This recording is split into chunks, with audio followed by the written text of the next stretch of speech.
அனைவருக்கும் வல்ல சண்முகத்தின் அன்பு வணக்கம்.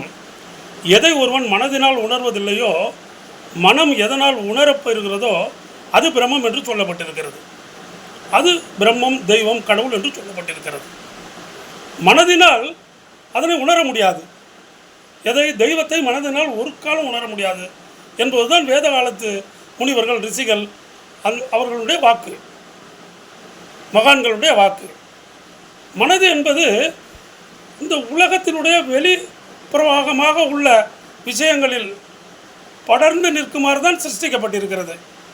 மனதினால் அன்பை உணரலாம், பண்பை உணரலாம், அரவணைப்பை உணரலாம், பாசத்தை உணரலாம், நேசத்தை உணரலாம், ஏன் துன்பம் துயரங்களை கூட உணரலாம். ஆனால் இறைவனை உணர்வது என்பது மனதிற்கு கொடுக்கப்படவில்லை. அந்த சக்தி மனதிற்கு இல்லை. எதை ஒருவன் மனதினால் உணர முடியாது என்று சொல்லியிருக்கிறது. மனதினால் உணரவே முடியாது.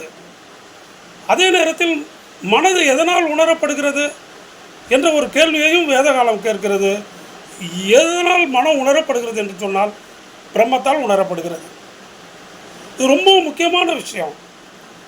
இந்த இறைவன், கடவுள் என்று நாம் பார்க்கும் பொழுது மிக தெளிவாக சில கருத்துக்களை உள்வாங்கி கொண்டால்தான் மிக சரியான திசையில் நம்மால் பயணிக்க முடியும். ஆகையினால் மிகப்பெரிய குழப்பம்லாம் வந்ததுக்கு காரணம் மிக சரியான கருத்துக்களை நாம் கை கொண்டு இருக்காதது தான் காரணம். வேத காலத்து முனிவர்களும் ரிஷிகளும் மகான்களும் இதைத்தான் கண்டுபிடித்து சொல்லியிருக்கிறார்கள். மனதினால் இறைவனை நாம் காண முடியாது. எது மனதை காண்கிறதோ அதுவும் இறைவன்.